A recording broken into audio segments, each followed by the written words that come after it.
Good evening. I want to share something that happened to me about 3 years ago, during what should have been a routine overnight run from Memphis down to Baton Rouge. I'm not the kind of man who spooks easily. 31 years behind the wheel. Flatbeds, reefers, tankers, you name it. And I had never once pulled over because I was scared. That night was the first time and the last. Let me give you some context before I get into it. When I started in this business back in the early 90s, I was paired with a veteran driver named Earl Boggs. Earl was the kind of man who seemed to have been born behind a steering wheel. He was somewhere in his mid-60s, built like a corner post, with hands so callous they looked like they were carved from a dock piling. He didn't talk much. A whole shift might go by with nothing more than a few words about fuel mileage or a weather front coming in from the Gulf. But when Earl did speak, you listened. You stopped whatever you were doing, and you listened. About 6 weeks into my training, we were running south on Highway 61, just past the Tennessee state line, when Earl slowed the rig without warning and pointed at something out the passenger window. I leaned forward to look. It was a rest stop. One of those old roadside pull-offs that the state had decommissioned years ago. The picnic tables were still there, cracked and overgrown with pokeweed. A single concrete restroom block stood at the back of the lot, its door hanging open on one hinge. The parking area was cracked asphalt, split by grass and tree roots. A chain-link fence along one side. Nothing remarkable. Nothing I hadn't seen 100 times on 100 different roads. Earl kept driving. He didn't pull in. He just pointed, and then he said very quietly, "You never stop there. Not for fuel, not for a nap, not if you blow a tire and the whole rig is on fire. You keep going." I asked him why. He didn't answer right away. He adjusted his grip on the wheel and looked at the road ahead for a long moment. "Because of what happened to Tommy Reese," he finally said. I asked who Tommy Reese was. "Man I drove with 20 years ago. Good driver. Careful man. Stopped there one night because his logbook said he needed an 8-hour break. They found his rig parked there in the morning, engine still running, coffee still in the cup holder. But Tommy was gone. Nobody ever found him and not a trace." I waited for more. There was no more. Earl turned on the radio and that was the end of the conversation. I didn't think about it much after that. You hear a lot of strange road stories in this business. Most of them are embellished and the rest are probably outright invented to pass the miles. I filed it away the same way I'd filed away 100 other warnings and superstitions and old-timer tales. In this line of work, everybody has a haunted stretch of highway, a bridge they won't cross after midnight, a truck stop they swear is bad luck. It goes with the territory. Earl retired about 8 months later and I was on my own after that. The years piled up. I got married, had 2 daughters, bought a house outside of Tunica. The job became routine in the way that any job becomes routine. Long hours, tight margins, the particular kind of fatigue that settles into your bones after a few 100,000 miles. I was good at it. I was careful and I was punctual and I knew how to manage my hours, and that combination kept me employed and out of trouble for a long time. Then came the night in question. It was a Tuesday in October 3 years ago this past fall. I was running a load of industrial pipe fitting south to a distribution center outside Baton Rouge. Straightforward job, good pay, nothing complicated. I'd done the Memphis to Baton Rouge corridor so many times I could almost drive it in my sleep, which in hindsight is probably not the kind of confidence a man should have about anything. I left the Memphis terminal around 10 in the evening. The weather was clear, no wind, a full moon hanging over the Mississippi bluffs, good conditions. I had my coffee, my route was planned, and my logbook was in order. There was absolutely nothing about the start of that trip that should have worried me. I made good time through Mississippi. Around midnight I crossed into Louisiana, and that's when the weather changed. Not dramatically. No storm, no hard rain. Just a thick low fog that rolled in from the east and settled over the highway like a drop ceiling. My visibility dropped to maybe 150 yards. I slowed down and turned on the low beams because in fog that dense the high beams just bounce back at you and make things worse. I was about 40 miles north of Baton Rouge when my GPS lost signal. I wasn't concerned. It happens in that part of Louisiana. The tree canopy and the low terrain can knock out this satellite connection. I knew the route well enough to manage without it. But then I came to a detour I didn't recognize. The sign said highway maintenance. It directed traffic off the main road and onto what looked like an older state route running parallel to the west. I'd never been directed that way before, but road work happens, and I had no reason to question an official detour sign. I turned west and followed the route markers. The road was narrow, narrower than it should have been for a truck of my size. Barely 2 lanes with the yellow center line faded to almost nothing. The fog was thicker here, away from the highway. The tree line came right to the edge of the pavement on both sides. Big cypress and water oak so close that the branches occasionally scraped the sides of the trailer in a sound like long fingernails on a chalkboard. I slowed to 40 and tried the GPS again, still nothing. I had been on this side road for maybe 20 minutes when I saw the pull-off. Even through the fog, even after more than 3 decades on the road, I recognized it immediately. The cracked asphalt, the broken picnic tables, the concrete restroom block with the door hanging open, the chain link fence along one side. It was the same rest stop that Earl had pointed to on Highway 61, the same one where Tommy Reese had disappeared. Now, I want to be clear about something. I understand how that sounds. I know what you're thinking. It couldn't be the same place. I was in Louisiana. I turned west off a Louisiana state highway, and the rest stop Earl had shown me was in Tennessee, near the state line. That's at least 400 miles. It's not possible for the same physical location to exist in 2 different states 400 miles apart. I understand all of that. I'm telling you what I saw. I recognized the shape of the concrete building, the particular angle of the chain link fence, the way the parking area sat slightly below the road grade, like a small amphitheater, even the pokeweed growing up through the cracks in the picnic table. The same coarse, broad-leafed weed I remembered from that first morning 20-some years before. I did not stop. I pressed down on the accelerator and I drove past as quickly as the fog and the narrow road would allow. In my mirrors, I watched the pull-off recede and disappear into the grey. My hands were sweating on the wheel. I told myself I was tired, that the fog was playing tricks with the shapes of things, that rest stops all look the same by design because they're all built from the same state-issued blueprint. I told myself a lot of things. About 3 miles past the pull-off, my tire went flat. Not a blowout. Those are loud, violent, sudden. This was a slow deflation, the kind where you feel the rig start to pull to one side and you know before you even look what you're dealing with. Right rear outside dual. I put the hazards on and pulled to the shoulder and sat there for a moment with the engine idling and the hazard lights ticking in the silence. I had a spare. I had the tools. Changing a tire on a loaded semi is miserable work. An hour minimum, longer in bad conditions.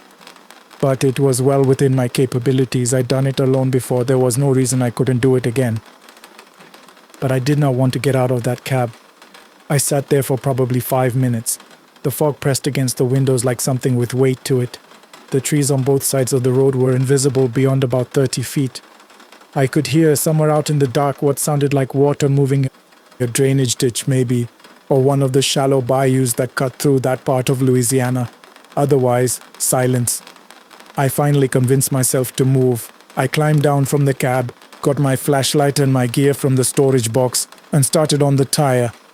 I worked fast. The fog had a cold, damp quality to it that got inside your collar and your cuffs, and I was sweating inside my jacket from the exertion. I kept the flashlight between my teeth and worked by feel as much as by sight. I was maybe 20 minutes in when I heard footsteps on the asphalt. I stopped working. I held very still and listened.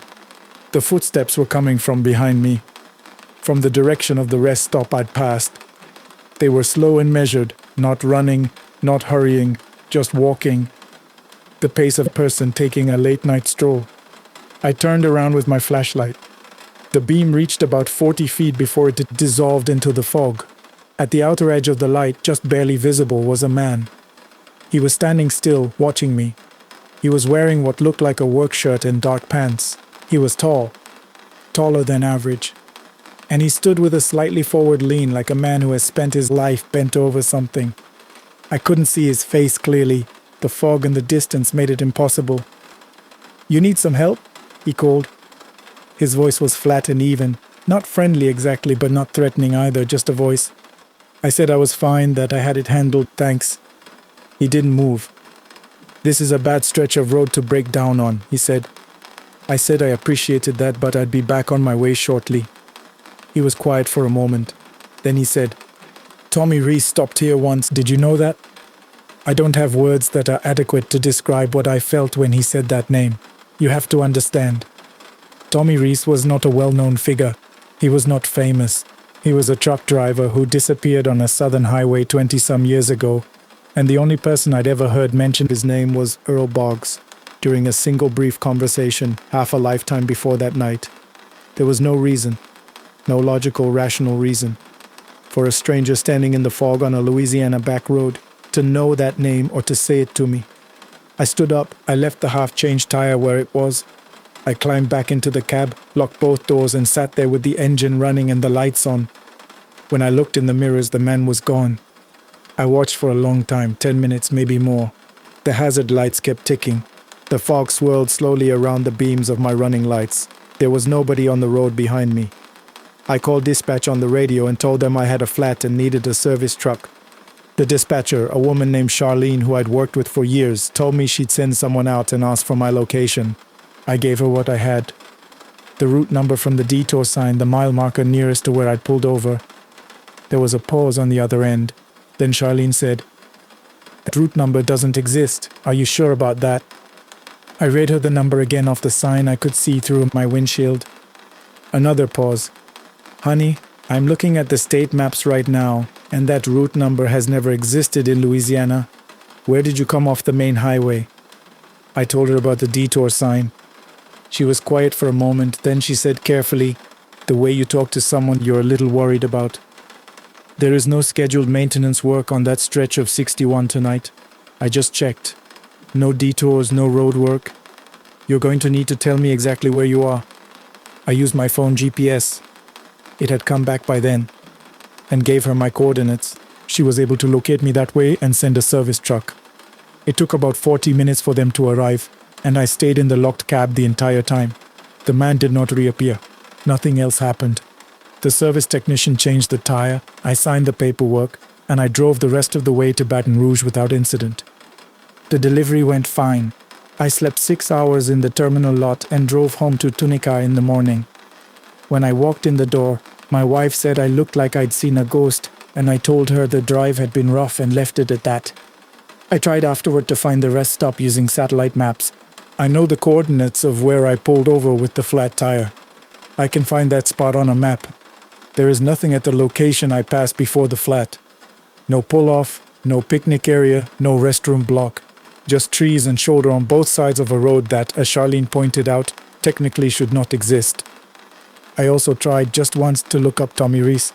I found nothing. No news story, no missing persons report, no record of the name at all, which proves nothing I know. This was 20-some years ago, and not everything from that era made it onto the internet. It could mean he never existed. It could mean the records are simply gone. I don't know what the man in the fog was. I don't know how he knew that name. I don't know why the rest stop appeared 400 miles from where it should have been, or why a road led me there that wasn't on any map. Earl Boggs passed away from a heart attack about 2 years after he retired. I never got the chance to go back and ask him for the full story about Tommy Reese, about that rest stop, about what he knew, and what he had chosen not to tell me that afternoon on Highway 61. He took whatever he knew to the grave with him. I still run the Memphis to Baton Rouge corridor because the job doesn't give you the luxury of avoiding routes based on bad memories. But I do not take detours I don't recognize. I do not stop for roadwork signs that appear out of nowhere on a clear night with no record of a work order. And I do not, under any circumstances, stop at rest areas on that stretch of highway after dark. Whatever is at that pull-off is still there. I know it as surely as I know anything. And I think it is patient. I think it has been patient for a long time. Tommy Reese stopped there once. I didn't. And I intend to keep it that way. The ridge at kilometer 31. I'm going to tell you something that happened to me in the spring of 2009 in the Korangal Valley, eastern Afghanistan. I've never written it down before. A few people know pieces of it. My former XO, a chaplain at Fort Bragg, who I visited twice and then stopped visiting because I could see in his eyes that he didn't believe me. But nobody knows the whole thing. I'm writing it now because I'm 61 years old, my knees are destroyed, and I've come to accept that some things don't need to be explained to be real. I served 22 years in the United States Army Infantry, most of it with the 173rd Airborne Brigade. In 2009, we were 18 months into a deployment cycle that had already claimed 4 men from my unit. The Korengal was a place that consumed soldiers the way a fire consumes paper. Quickly, completely, and without apology. Most people back home had never heard of it. Those of us who served there have a hard time talking about it to people who hadn't. The valley itself is roughly 6 kilometers long and no more than a kilometer wide at its broadest point. Steep ridgelines on both sides, pine forests, terrace fields carved into slopes so severe you couldn't stand upright on them without grabbing onto something. The Taliban knew that ground the way a man knows his own bedroom in the dark. We were always the guests. We were always the ones who didn't belong. Our forward operating base was a collection of HESCO barriers, plywood and sandbags perched on a hillside at what we called Kilometer 31 on the Valley Road. There were 43 of us there at any given time. We ran patrols, called in fires, and tried to keep the road open so that supply convoys could get through. That was essentially the job. Keep the road open. Keep each other alive. Go home. My best friend during that deployment was a staff sergeant named Kowalski, Eddie Kowalski, from a small town in western Pennsylvania. He was the kind of man the army makes when it gets everything right, composed under fire, genuinely kind to the Afghan interpreters when half the unit treated them like furniture and capable of finding something to laugh about in nearly any situation. We'd been friends since our first deployment together in 2003. By 2009, we'd developed the shorthand that forms between soldiers who've shared enough fear and boredom. Conversations conducted mostly in half sentences, silences that carried more meaning than words. The incident I'm describing occurred on the night of April 14th. I remember the date because it was 2 days before my youngest son's birthday, and I had been thinking about him all evening. We had been tasked with a reconnaissance patrol up the secondary ridgeline to the northeast of the FOB. Not a combat patrol, just eyes on, checking for signs of movement or staging activity that our surveillance equipment had flagged as a possible indicator of incoming fire. It was a 4-man patrol, myself, Kowalski, a young specialist named Abrams, who had been in country for 3 months, and our interpreter, a man we called Danny. His real name was something none of us could reliably pronounce, and he'd adopted the nickname with good humor. Danny was 27, fluent in 4 languages and terrified of spiders, a phobia he announced to the entire unit within his first week and which he never heard the end of. We moved out at 2200 hours, no moon. The valley at night in April is cold in a way that surprises people who haven't been there. Temperatures drop fast once the sun goes, and the wind off the higher peaks carries a damp chill that settles into your gear and stays there. We moved in single file, Kowalski on point, maintaining noise discipline, staying to the tree line. The ridgeline trail we were following was barely a path, more of a suggestion carved by goats and weather over centuries. For the first hour, nothing. We reached the designated observation point, a natural shelf in the rock about 2/3 of the way up the ridge, with a clear sight line down into the valley and across to the western wall. Kowalski set up the spotting scope. Abrams covered our 6. Danny crouched beside me with his notepad ready to translate anything we picked up on the radio scanner. I watched the valley floor below. Everything was quiet. Too quiet, I remember thinking. Though I know that sounds like something from a bad movie. But experienced soldiers develop a sensitivity to the ambient sounds of a place, and the Korengal had its language.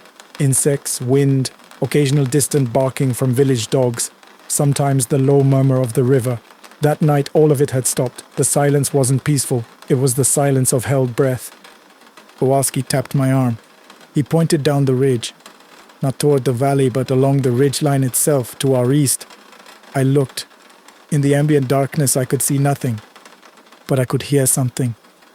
A rhythmic sound, low and repetitive. At first I thought it was the wind producing some resonance in the rocks.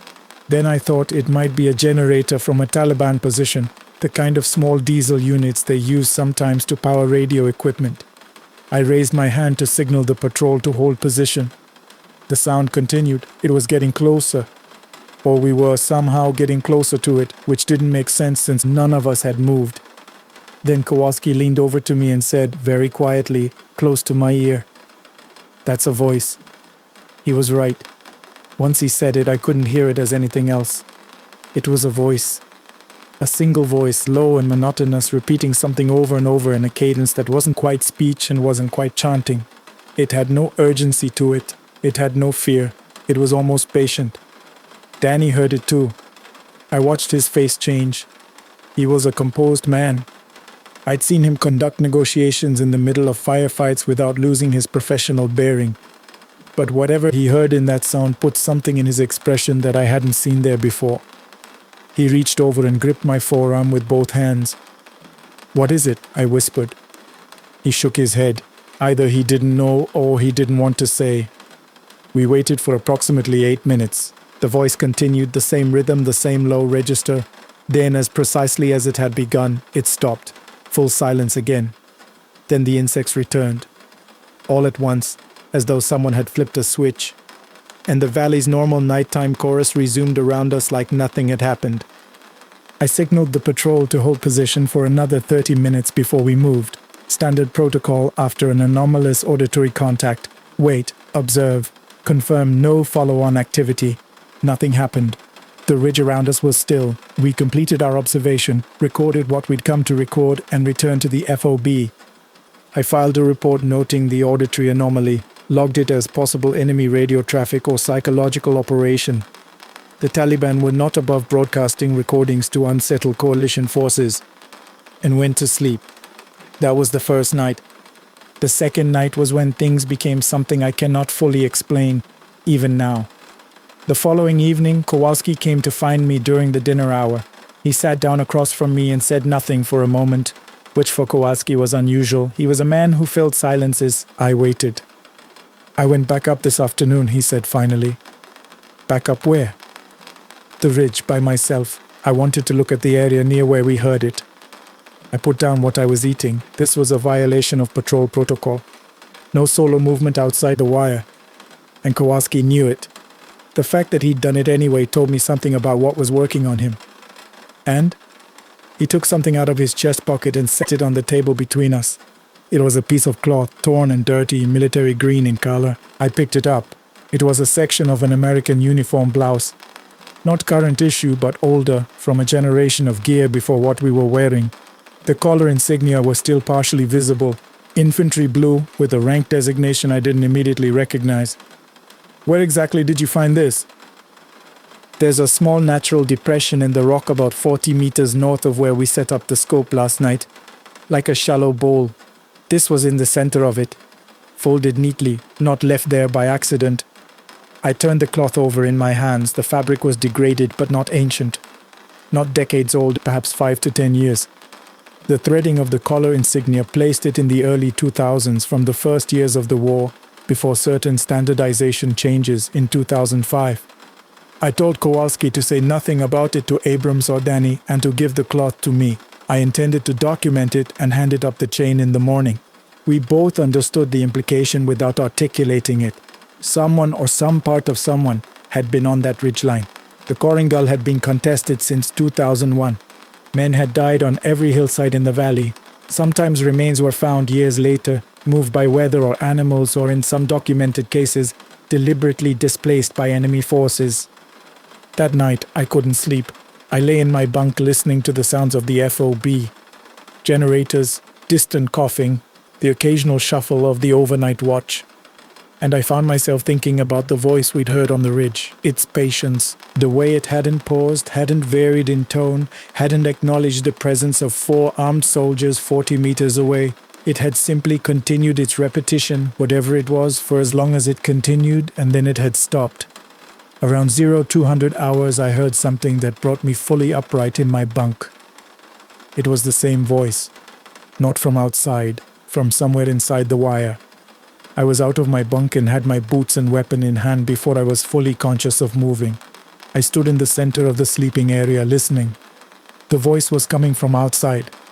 Not far outside, not across the valley, but close, within the perimeter, the same rhythm, the same patience. I woke Kowalski. He heard it immediately.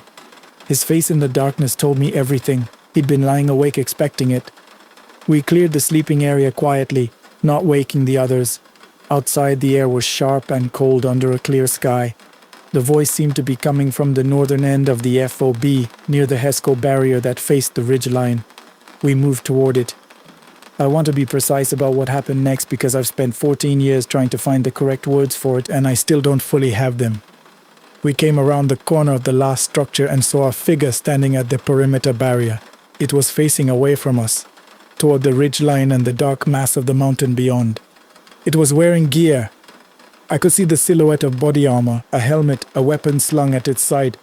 From the back, it looked entirely like a soldier. It was the one that was speaking low and continuous and rhythmic, in a language I couldn't identify. Kowalski raised his weapon. I did the same. I called out, identifying myself, ordering the figure to turn around and identify itself. It stopped speaking. It did not turn around. The silence that followed lasted perhaps 4 seconds. In combat, 4 seconds can be a very long time. Then the figure turned around. I am not going to describe what I saw in detail because I don't believe a detailed description would serve any useful purpose, and because I'm not entirely certain my memory of it is accurate. The mind under extreme stress is not a reliable recorder. What I can say is this: it did not look the way a person looks. The equipment was recognizable. What was beneath the equipment was not. The face, or the area where a face should have been, was wrong in a way that I perceived physically before I perceived it consciously. My body reacted before my mind caught up. My hands on my weapon were steady. Training holds even when reason abandons you. But my stomach dropped in a way I had never felt before and have never felt since. The figure looked at us, or directed itself toward us in the manner of something that looks, for several seconds. Then it turned back toward the ridgeline, and it walked into the barrier. Not through it, not over it, into it, and then it was not there. I stood in the cold for what I estimate was another 30 seconds before I lowered my weapon. Kowalski was beside me. Neither of us spoke for a long time. After a while, he let out a long breath that came out as visible vapor in the cold air, and he said, "I'm not putting that in any report." I didn't either. The following morning, I asked Danny, privately, just the two of us, whether he had been able to identify the language of what we'd heard on the ridge. He hesitated. He was a man who chose his words carefully in English, and I suspected in Pashto and Dari as well. "I don't know exactly," he said, "but the pattern of it, the way it repeated. It was like something you would say for someone who was lost, like a way of helping someone find their way back." "Back where?" He looked at me for a moment with those careful eyes. "Back from somewhere they should not have gone." He didn't say anything more about it, and I didn't ask. I've never fully understood what we saw that night at the northern perimeter, and I've made a kind of peace with not understanding it. The Korengal Valley has a history that precedes the American military by centuries. It precedes Alexander's army, which also went into those mountains and found them uncooperative. Men have died on those ridgelines in every generation that has tried to hold them. I don't know what accumulates in a place like that over time. I don't know what the land retains. What I know is that Eddie Kowalski came home from that deployment and is currently a high school history teacher in Pennsylvania. That Abrams got out after his contract and went to college on the GI Bill. That Danny eventually relocated to the United States, where he works as a medical interpreter in Minneapolis. That I retired in 2016 with a decent pension and 2 functioning kidneys, which in the infantry you learn to count as a significant accomplishment. I know that the piece of cloth Kowalski brought back from the ridge was submitted up the chain of command, logged as recovered material of unknown origin, and to my knowledge was never matched to any specific casualty record. I checked twice over the years through channels I still have access to. Nothing. And I know that sometimes on nights when the weather is bad and the house is quiet, I hear something in the sound of the wind that makes me want to check the doors. Not out of fear exactly. Something else. Something more like the recognition of a presence that isn't quite ready to stop its circuit. Something still walking its ridgeline, still saying its patient rhythmic thing into the dark. I don't know if it ever found its way back. I don't think it has. Good evening. I won't give my name. Those of you who've worn the uniform understand why. What I will tell you is that I served for over 20 years in the United States Army, most of that time stationed at Fort Polk, Louisiana. For those unfamiliar, that's deep bayou country, the kind of place where the land itself seems to breathe, where the moss hangs so thick from the cypress trees that it swallows the daylight before noon. I've done 3 combat deployments. I've seen things in the field that I'll carry to my grave, and I've never once talked about any of it outside of official debriefs. Not to my family, not to my fellow soldiers. That's the code. But this story isn't about a deployment. It isn't about an enemy you can map on a grid or target through a scope. This is about something that happened during the last summer I spent in Vernon Parish, Louisiana, in the brutal heat of 2009, and I still don't have a satisfying explanation for any of it. I grew up in the Bayou, small town called DeRidder, not far from the Texas border. My father was a logger. My mother kept the books for a local feed store. I enlisted at 19, never looked back, and by the time this story takes place, I had risen to the rank of Master Sergeant. I was never much for settling down. The Army has a way of making permanence feel like a foreign concept. And so I'd kept a small house I was renting at the edge of a modest neighborhood just outside Leesville. It was a quiet area, mostly retired folks and a few working families. Good people. The kind of neighbors who left casseroles on your porch when you came back from a deployment and asked no questions. The town had its own particular character. Like a lot of places deep in the South, it existed somewhere between the church and the swamp, and people took both seriously. The Baptist congregation on Maple Street held services 3 times a week. But just as strong, just as old, was the other tradition. The root workers, the hoodoo practitioners, the women who kept their jars of grave dirt and their books of spells somewhere between the Bible and the back wall. Nobody talked about it openly, but nobody pretended it didn't exist either. If your crops failed 2 years running, you'd visit Pastor Rollins. If something stranger than that was troubling you, you'd go see Miss Etta on the other side of the railroad tracks. I'd spent enough time in that world to respect what I didn't understand. The Army teaches you that. You operate in environments where the rules are different, where the locals know things you don't, and the smartest thing you can do is listen before you act. The first sign that something was wrong came from my neighbor Wallace. Wallace Thibodeau was 76 years old and had spent most of his adult life working the pipeline up in northern Louisiana before a bad back forced him into retirement. He was a lean, sun-dried man with a voice like gravel and a pair of pale blue eyes that had seen too much and judged too little. He walked with a cane, had for years, but he moved around that yard of his with a stubbornness that impressed me. His wife had died of cancer 4 years earlier, and his constant companion since then had been a hound dog named Chester, a big, slow-moving red-boned coonhound who spent his days lying on the porch looking like something painted by a museum. I came home from base one Tuesday afternoon to find Wallace standing at my fence line. He wasn't his usual self. His jaw was tight and he was working the handle of his cane like he needed something to hold on to. "Chester's gone," he said. I stepped down off my truck and walked over. "Gone how?" "Don't know. He was there this morning when I had my coffee. By lunch, he wasn't." He paused. "He didn't run. Chester never runs. That dog hasn't moved faster than a slow walk in 3 years." I told him I'd help look. We spent the better part of the afternoon covering the neighborhood, checking the drainage ditches, calling his name. Nothing. By the time the sun dropped behind the pine line, Wallace had gone quiet in a different way. Not the quietness of a man who's given up searching, but the quietness of a man who already knows what he's going to find. "It's not an animal that took him," he said as I walked him back to his porch. "What do you mean?" He shook his head slowly. "There's been things happening. I've been watching it build up for weeks.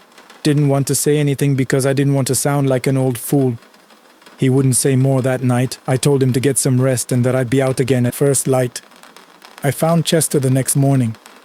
He was at the end of Wallace's driveway, laid out in the grass with a deliberateness that was wrong. Not like a dog that had wandered off and died, arranged. His body was positioned in a way that had intention behind it, though I couldn't have told you the specific meaning. I was former infantry, not a symbolism expert, but I knew the difference between something that had happened and something that had been done. I got Chester out of there before Wallace could see, but I wasn't fast enough. He came around the side of the house and stopped. He didn't cry, not like I expected. He just stood there for a long moment with one hand pressed flat against his chest, and then he said very quietly, "I told you." I called the local police. They came, they filed a report, they took photographs. One of the deputies I knew slightly. A good man, worked hard. And he told me honestly that unless I had something more to go on, there wasn't much they could pursue. Animal cruelty cases in rural Louisiana, absent a known suspect, tended to go nowhere. I thanked him and let it go, for the moment. About a week after that, the woman who lived 2 houses down from me. a retired schoolteacher named Marlene Guidry, knocked on my door on a Sunday morning. She had her arms crossed over her chest and a look on her face I recognized. The look of someone who's been arguing with themselves about whether or not to say something and finally lost the argument. Her cat, a grey tabby she'd had for 9 years, was missing. She'd found something in her side yard that disturbed her. A bundle of tied herbs and what looked like animal bone placed deliberately in the corner of her fence. She'd thrown it away and scrubbed the ground with bleach, but it had kept her up 2 nights running. "Same people who got Chester," she said flatly. She called them workers, practitioners. She said it with neither contempt nor superstition, but with the straightforward tone of a woman who had grown up in this parish and understood the local ecology. I asked her if she knew who specifically. She pressed her lips together. "I have suspicions," she said, "but I'm not going to say it unless I'm certain." I started paying closer attention. I changed my routine, started doing walk-arounds of the block before bed, spoke to more neighbors. The picture I assembled was partial and frustrating, the way most intelligence pictures are before you get the one piece that ties it together. Animals had been going missing from the neighborhood at irregular intervals going back several months. A few people had found odd objects left near their properties, one family at the end of the block. The Beaumont family, relatively new to the area, had a German Shepherd that had been acting strangely for over a week, agitated, disoriented, not eating. I decided to put up cameras. I had 2 good ones from a security setup I'd used at my previous residence, both with solid night vision capability. I mounted one at the front corner of my house pointing down the street and the second at the back, overlooking the overgrown lots that bordered the rear of the properties. For 3 days I reviewed footage and saw nothing unusual. Dog walkers, a raccoon raiding someone's garbage, an armadillo working its way along the back fence line at 2 in the morning with the total confidence of a creature who owned the night. Then on the 4th night I saw something. It was approximately 11:40 p.m. I wasn't even watching the live feed. I'd set it to record and I was reviewing it the following morning with a cup of coffee. The front camera. There was a figure moving along the street, staying close to the hedge line. Slow, deliberate movement. What was strange was not the pace, but the quality of it. The figure didn't move the way a person moves when they're trying not to be seen. It moved the way a person moves when they're doing something they believe cannot be observed by ordinary means. There was a confidence to it that was more unsettling than stealth. The figure paused in front of the Beaumont property. The German Shepherd, who had been sleeping on the far side of the porch, lifted his head. He didn't bark. He simply rose and walked toward the fence with that wrong mechanical gait I'd been warned about. Slow, rigid, like he was being reeled in on a line. I watched the figure crouch and I was already out of my chair. I had my service weapon on me. I was between postings and had the appropriate authorization. And I went out the front door and down the street. The night air was thick and wet, the way July air in Louisiana gets, like breathing through a warm cloth. The street light at the corner had been out for weeks. There was nobody there. The Beaumont dog was standing at the fence shaking. I put my hand over the fence post and he pressed his head against it, which told me everything about his state. He was terrified. Then I heard something in the trees. The big live oaks that lined the back of the Beaumont property, spilling over into the empty lots beyond. Movement in the branches. I moved toward it and swept my light upward. What I saw in those branches I have tried to describe many times and failed every time. It was large. It had the approximate silhouette of a human being, but the proportions were wrong in the way that a funhouse reflection is wrong. Not dramatically distorted, just subtly off in a way that registers before your mind can catalog the specific error. It moved through the high branches with a fluid ease that was inconsistent with its apparent size. And when my light caught what should have been its face, I had the vertiginous sensation that it saw me not with eyes but with something else, something that processed me from the inside out. I shouted. It made a sound. I want to be precise here because I've thought about this moment for 15 years. It was not a scream and it was not an animal call, though it had properties of both. What it most resembled was a sound produced inside my own skull. A resonance rather than a noise, like a tuning fork pressed to the temple. My vision blurred at the edges and I felt my knees go soft, in a way that had nothing to do with fear and everything to do with some kind of physiological interference. I've been under fire. I know what fear does to a body. This was different. I fired twice into the canopy.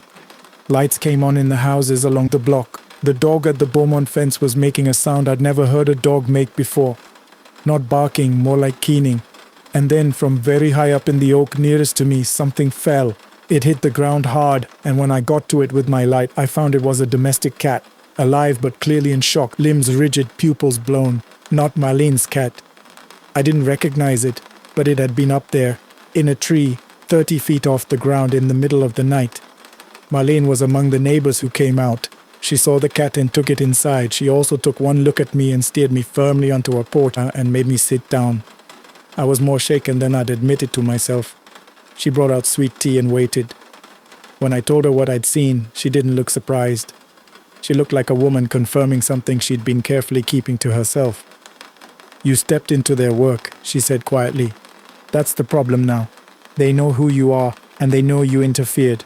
You'll want to be very careful for a while. I'm a master sergeant in the United States Army. I've served in Fallujah and Kandahar. I'd like to tell you I dismissed her warning outright. I didn't.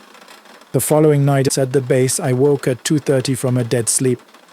There was a figure standing at the far end of the barracks hallway, military bearing, the right uniform. Everything visually correct except that the face was wrong in the same way the thing in the tree had been wrong. Not absent, just not right. I was reaching for my weapon before I was fully awake, and by the time my hand found it, the hallway was empty. I didn't sleep again that night. Over the following 2 weeks, a pattern established itself. Not every night, but frequently enough to be systematic. I would be on the edge of sleep and something would jolt me awake. A sound with no source, a sense of pressure in the room that resolved when I turned on the lights. Once I woke to find my window open, which I'd not left open, and the screen pushed out from the inside. I began sleeping with the lights on, which is not something a man like me does lightly. My performance during daytime hours degraded. I missed a step during a formation review that my commanding officer was gracious enough to attribute to fatigue. Marlene had given me a small cloth packet. Salt, dried herbs, something else I didn't ask about, and told me to keep it in my pocket. I'm not a superstitious man. I kept it in my pocket. 3 weeks after the incident in the street, I came home to find Marlene sitting on my porch steps in the late afternoon. She stood up when she saw me coming, and I could see from her posture that something had changed. "I know who they are," she said. She told me. 2 women who rented a house on the far side of the parish, sisters, who had been operating quietly in the area for several years. Not the public-facing kind of practitioners. Not the ones who advertised readings or sold candles at the flea market. The other kind. The kind who worked for hire and for spite and for reasons that had nothing to do with the people whose animals went missing. She'd confirmed it through a network of older women in the parish who tracked these things the way meteorologists track weather systems. Not with alarm, but with steady professional attention, noting the direction and the force and the likely point of landfall. "What do I do?" I asked.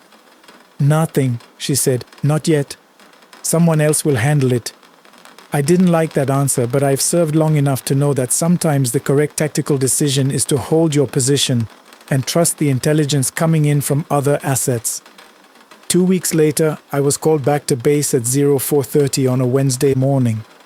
There had been an incident at the eastern edge of the parish, an altercation between 2 trafficking networks that had turned lethal. By the time I arrived, the situation was contained. Among the casualties were 2 women, sisters, who had been living at a rented property in the area.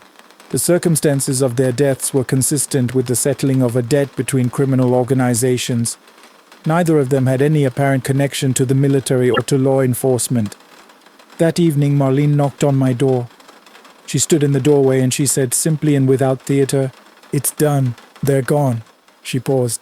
"You'll sleep tonight." She was right. I slept that night for the first time in nearly a month without interruption, without the sounds, without the pressure at the edges of the room. The Beaumont dog was back to normal within a few days.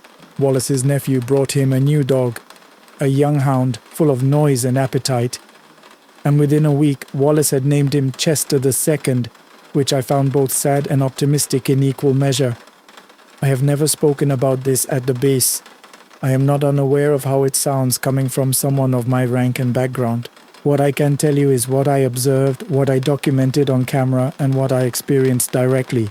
I have the footage still on a hard drive in a fireproof box. I have never shown it to anyone. I don't know that I ever will. What I believe or don't believe about what happened that summer in Vernon Parish, about what was in those trees, about what stood in the hallway of my barracks, about the connection between two dead women and the return of my sleep, is not something I'm prepared to commit to on record. What I know is that the neighborhood was quiet after that. The animals stayed home, and I finished out my posting at Fort Polk, transferred to Fort Bragg the following spring, and never spoke of any of this to another soldier. This is my account. I appreciate your time. The delivery. Posted to r/true off my chest. Wanted to share this so people understand that sometimes the danger doesn't announce itself. I drive a flatbed semi for a living. Have been doing it for 17 years. My route is simple enough. I pick up prefabricated steel components from a warehouse outside Harrisburg, Pennsylvania, and haul them down to a manufacturing plant near the Virginia border, about 190 miles each way. The load is heavy, the roads are dull, and I rarely have to talk to anyone beyond the dispatcher's voice coming through the CB. For most people, that would be a kind of torture. For me, it's the closest thing to peace I've ever known. I'm not a social person, never have been. I don't say this with shame or as some dramatic disclaimer. It's simply a fact about the kind of man I am. The way left-handedness is a fact, or being 6 feet tall. Crowds exhaust me. Small talk feels like trying to speak a language I never properly learned. I have a few guys I nod to at the fuel stops, a mechanic named Dale who I trust with my truck, and that's roughly the full extent of my human contact on a given week.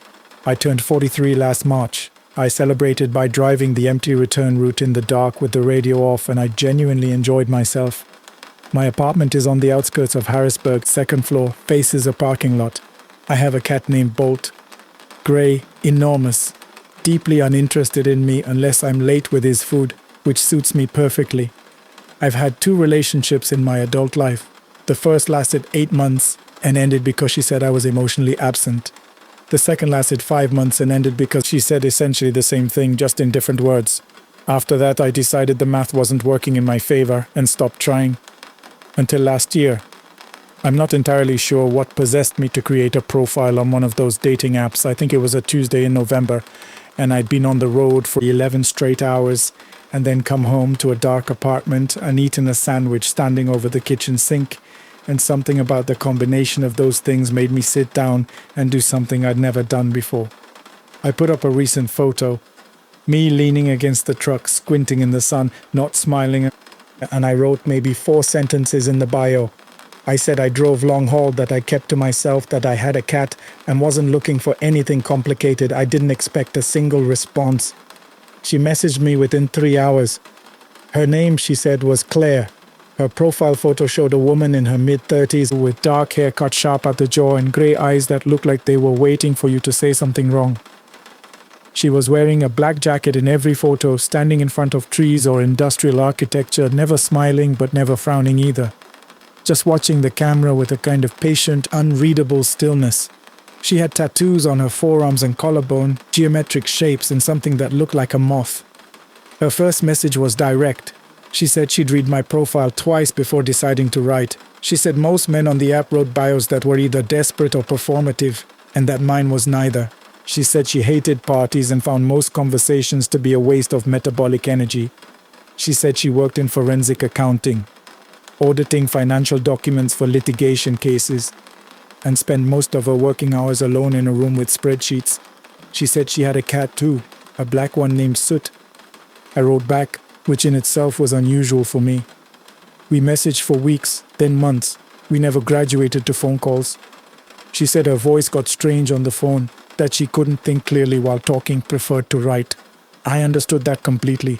We talked about music. She liked post-punk and drone metal, bands I'd never heard of with names like Swans and Godspeed You Black Emperor. I sent her a photo of Bolt asleep on my dashboard. She sent me a photo of Soot curled around a stack of tax litigation files, and I genuinely thought, that this might be something. I want to be honest about this part. I knew, going in, that I was lonely.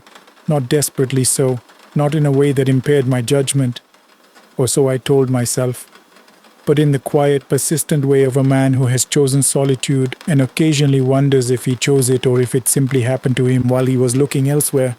Claire felt like an answer to a question I hadn't consciously asked. She lived in West Virginia, about 380 miles from Harrisburg. The distance was a problem. My schedule is brutal during the active season. Sometimes I'm covering extended routes or taking on secondary contracts, and my free windows barely stretch past a day and a half. But we kept talking about meeting, circling it like something bright and uncertain, neither of us quite committing. Then, in the early spring, I picked up a contract hauling reinforced girders to a construction site outside a town called Kellerton, which was, according to my GPS, 40 minutes from the address Claire had given me. I stared at the route for a long time before I messaged her. She responded immediately. She said she'd been waiting for this. The drive to Kellerton took most of the day. I dropped the load at the site, got my delivery confirmed, found a truck stop for coffee, and spent an hour sitting with the engine running, telling myself I could still turn around and call it logistics. Say the turnaround was too tight, that I had to get back. I sat there long enough that the sky turned from blue to the bruised orange of late afternoon. Then I put the address in and started driving. Claire's directions took me off the main road and then off the secondary road and then onto a gravel track that wound through dense second-growth forest for nearly 2 miles. I was starting to think the GPS had malfunctioned when the trees opened up into a wide clearing and I saw the house. It was old, not charmingly old. Structurally old, the kind of old that means deferred maintenance and replaced patience. A 2-story farmhouse with wood siding that had once been white and was now the color of old bone. The porch sagged on one side. Several windows on the upper floor were covered from inside with what looked like cardboard.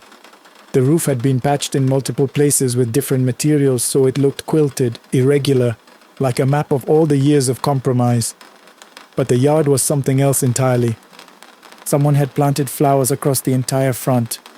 Beds of them, dense and carefully maintained, running the full length of the porch. Dahlias, marigolds, something tall and violet I didn't know the name of. It was the most deliberate thing I'd ever seen, all that color against a house that had given up. I remember thinking someone here is fighting something. I parked the truck on the gravel and sat for a moment. Then I climbed down and walked to the porch. A woman answered the door before I knocked. She was somewhere in her 60s, thin, with pale hair pulled back tightly. She was wearing a house dress and an apron, and she looked at me the way people look at weather. Not alarmed, just assessing. I said I was looking for Claire. She told me Claire was resting and asked me to come in. The inside of the house was cold despite the season. The living room was cluttered with furniture that had been arranged and then never rearranged. Every surface holding objects that seemed to have no relationship to each other. Stacked magazines, a set of antlers mounted on a wooden plaque, several ceramic figurines of indeterminate animals, a taxidermied hawk with one glass eye that had gone milky. The smell was specific, old wood, dust, and something herbal, like dried sage or something older than sage. I sat on a sofa with cushions that had long since flattened into something more like a suggestion of a sofa. The woman disappeared into the back of the house. I waited. I checked my phone. Claire had not messaged me since I'd said I was parking. I sent her one more. "I'm inside. Your mom let me in." No response. 10 minutes passed. Then the room shifted. An old man came down the stairs, not old like the woman. Ancient the way things become ancient. Slowly and completely. He was wearing canvas work pants and a flannel shirt, and he moved with the careful deliberateness of someone who had been injured in the same place many times and had learned to compensate. He didn't look at me when he entered the room. He walked to a wooden cabinet mounted on the far wall and opened it, and I saw that it contained, among other things, a shotgun on 2 metal hooks. He lifted it down without hurry. I stood up. "I'm just here to see Claire," I said, keeping my voice level. "I'm a friend of hers. I was passing through for work." The man looked at me then. His eyes were pale and calm. He said nothing. He broke the shotgun open, checked the chambers with the unhurried familiarity of someone who has done this in the dark, in the cold, without thinking. Then he snapped it closed and carried it to the window and stood there looking out at the yard. Not at me, out at the yard. I sat back down slowly. My heart was going fast, but I kept my face neutral. A man with a gun who isn't pointing it at you is a different kind of threat. Ambient, like weather. I decided the thing to do was be very quiet and very still and wait for someone who could explain what was happening in this house. The man stood at the window for several minutes and then, without speaking, walked back through the door he'd come from and was gone. I waited another few minutes and then tried the front door. It was locked. Not the kind of locked where you need a key. The kind where a bolt has been thrown from inside. I knocked on the frame and said Claire's name and then the woman's name and then apologized for intruding and said I needed to leave because of an issue with my load paperwork. Silence. I found the interior hallway through the door at the back of the living room. The hallway was unlit and smelled of the same damp that lives inside walls that have never fully dried. I used my phone's flashlight. There were 5 doors, all closed except one. I went to the open one first. It was a small room empty except for a wooden table in the center and on it a large urn, dark ceramic with a metal lid, the kind you recognize immediately and wish you hadn't. I moved back into the hallway. The woman appeared from the farthest door. She stopped when she saw me and her expression rearranged itself into something I couldn't read. "I need to leave," I said. "I'm sorry for coming back here. Can you unlock the front door?" She tilted her head. "How did you get in?" "You let me in 20 minutes ago, through the front door." She stared at me. Genuinely stared the way you stare at a word until it stops looking like a word. "I don't open the door for people I don't know," she said. "I haven't opened that door today." I didn't answer. I stood there in the dark hallway with the flashlight throwing shadows and I thought about all of the things that statement might mean, the benign explanations. Dementia, confusion, some kind of dissociation. And none of them made the hallway feel less cold. "Who lives here?" I asked. She listed names. Her husband, Gerald. Her son, Marcus. Her aunt, who was visiting. She counted on her fingers like she was making sure she hadn't forgotten anyone. She did not say Claire. "Do you have a daughter?" I asked. "Or a niece, anyone named Claire?" She looked at me for a long time. The hallway dripped somewhere in the walls. A floorboard settled. "My daughter's been gone 12 years, she said quietly, and then, her name was Clara. I'm not going to pretend I handled what came next with any dignity. My voice went unsteady and I asked her to please just open the front door, that I wasn't dangerous, that I was a truck driver, and my rig was parked right outside and she could see it through the window. I just wanted to leave. I said it fast and probably too loud. She considered me. Then she turned and called down the hallway, "Marcus!" The big man came through the far door. He was enormous, wide through the shoulders, a beard that had been growing for a long time, a heaviness about him that was more than physical. He was holding the shotgun loosely at his side, barrel down. He looked at me with an expression I couldn't immediately categorize. Not angry, more like someone who has found something unexpected in a familiar place and is still deciding what to do about it. "You drive that truck out front?" he said. "Yes." "What's your load?"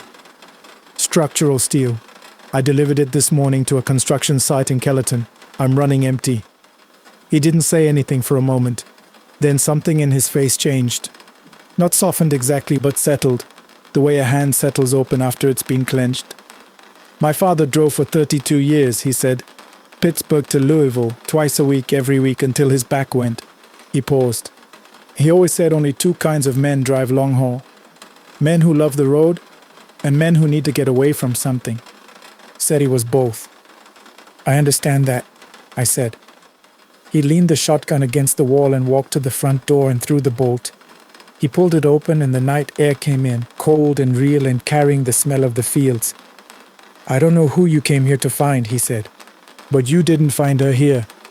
I walked to my truck. I climbed up into the cab. I put both hands on the wheel and sat there for 30 seconds breathing through my nose, watching the house in the side mirror. The woman and the old man had come out onto the porch. Marcus was still in the doorway. All 3 were watching me. And then, just as I started the engine, I saw someone move behind them. Inside the house, visible for just a moment through the open door, before Marcus turned and blocked the view. A figure standing in the hallway, dark hair, still, watching me the way Claire had watched the camera in all her photos. I put the truck in drive. I don't know what I saw. I've thought about it many times since, on the long stretches of interstate where the road and the dark give you too much space to think. The logical explanations exist. A relative who matched the description, a daughter the woman hadn't mentioned, some coincidence of light and distance that made a stranger look familiar. The other explanations also exist, and I don't spend time with them. What I know is this: by the time I reached the state line, Claire had messaged me 17 times. The messages started confused. Where are you? I thought you were coming. And then became wounded, and then became something harder to describe. The last one just said, I saw you leave. I don't understand. I read them all once, sitting in a fuel stop parking lot outside Cumberland, eating a gas station sandwich in the dark. Bolt was going to be hungry when I got home. The drive back to Harrisburg was 4 hours, and I had a delivery out of the warehouse at 6 the following morning. I blocked her on every platform and deleted the app. I've been asked since if I'm not curious, if I don't want to know what actually happened in that house. Who those people were, who was in the hallway, what the urn in the empty room contained. And the honest answer is that I'm a little curious, the way you're a little curious about the sound you hear from a dark basement, not curious enough to go look. I'm back to the route I know, Harrisburg to the Virginia border, 190 miles return. The roads are the same roads, the load is the same load, Bolt is on the dashboard in the sun, and the dispatcher's voice comes through the radio, and I am, in most of the ways that count, at peace. But I do check my locks more carefully now, and sometimes when I'm on the long dark stretches of the highway, and the radio's off, and there's nothing but the engine and the white lines going under the truck, I think about the flowers in that yard. All that deliberate color against the ruined house, someone tending something carefully in a place that had otherwise stopped trying. I don't know what that means. I just know I haven't forgotten it. The Weight of the Road. A story told by Marcus Webb, truck driver 54 years old from rural Kentucky. My name is Marcus Webb, and I've been driving long-haul routes since I was 22 years old. I know these highways the way some men know their own faces in the mirror. Every crack, every curve, every stretch of nowhere that most people cross at 70 miles an hour without a second thought. I'm 54 now, and if my knees hold up and the Lord keeps his eyes on me, I figure I've got maybe 2 more years before I hang up the keys for good. I was married once, 17 years, to a woman named Carolyn. She had this laugh that could fill a room, and she made the best biscuits I've ever tasted in my life. Not that I'd ever tell her mother that, because her mother was the one who taught her. We had one son together. His name is Daniel, and he's the reason I'm still standing on this earth. Carolyn died of pancreatic cancer. They caught it late, the way they usually do with that kind of cancer, and she was gone in 8 months. Daniel was 12 years old. I remember standing at her grave on a Tuesday in November with the rain coming sideways and Daniel's hand inside mine, and I made a quiet promise to her that I would not let that boy fall. I kept that promise. I'm not saying I was a perfect father. There were nights I came home too tired to talk, stretches on the road where I was away too long, moments where I knew she would have done it better than me. But I kept the boy fed, kept him safe, kept him pointed in a good direction. Because I had no family nearby who could look after Daniel, I started taking him with me on runs during school breaks. At first I was nervous about it. The road is unpredictable and truck driving is not the safest profession in the world. But Daniel loved it. He would bring his books and a pair of earbuds and sit in the passenger seat for hours completely content, watching the countryside pass. He had this habit of narrating things out the window under his breath, like he was a documentary filmmaker describing what he saw. Cornfields, grain silos, old farmhouses, interstate overpasses. He'd comment on all of it, mostly to himself. What he lost in formal schooling, he gained in other ways. By the time he was 15, Daniel could read a physical road map better than most adults, could identify engine trouble by sound alone, knew the name of every state capital, and could tell you something interesting about each one. He was curious about everything, and that curiosity, more than anything else, is what I'm most proud of in him. He grew into a good-looking young man, built like he meant it because he started lifting weights at 16 and played baseball through high school. Girls noticed him. He was polite about it, maybe even a little oblivious. He was more interested in getting into college than in anything else, and that suited me just fine. Last spring, Daniel was 20 years old and had just finished his second year of community college studying computer networking. It was early June, one of those clean sky days where the whole world looks newly painted. He called me the night before a long run I had planned, a route up through eastern Tennessee and into Virginia, and asked if he could ride along. Said he needed to clear his head before summer classes started. I said of course. He was in the cab before sunrise, thermos of coffee in hand, in a good mood. Better than usual, actually. He was talking more than normal, joking around, asking me questions about routes and fuel stops, the way he used to do when he was a kid, trying to understand everything about how my world worked. I enjoyed it. I thought he just had a lot of energy that morning. Then, somewhere around the third hour of driving, on a long straight section of highway cutting through a part of Tennessee I'd never liked much. Too flat, too quiet, too far from anything. He told me what was really on his mind. He'd met a girl. Her name was Iris, he said. He'd met her in an online forum for people interested in folk music and regional history, and they'd been talking online for almost 3 months. She lived in a small community about 40 miles off the main route I was running.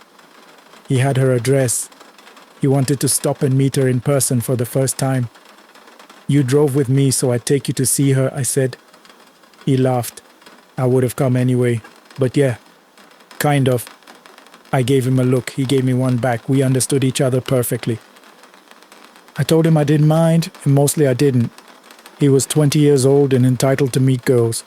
But when we got close to the turnoff, he described something in me went quiet in a way I didn't like.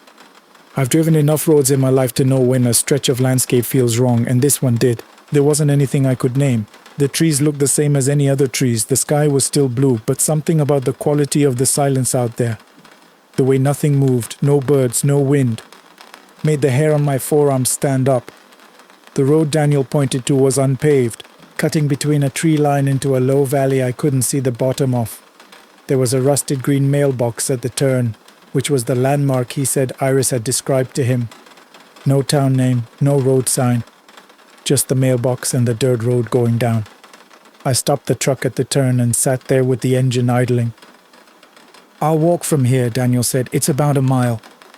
I don't like this. Dad, he said it the way young people say it when they want you to understand they're adults now.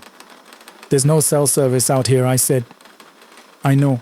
Iris mentioned that. She said there's a landline at the house. You've been talking to this girl for 3 months and you've never video called her. That landed. I watched him process it. She's camera shy, he said, but with less confidence than he'd had a moment ago. I wanted to tell him to stay in the truck. I almost said it, but he was 20, not 12. And I had spent enough years being the overprotective father to know when I was crossing the line from concern into control. I told him to call me the moment he had any service. I told him to be back on the main road by 4 o'clock. He nodded, picked up his small backpack, and climbed out of the cab. He gave me a 2-finger salute off his forehead as he walked away.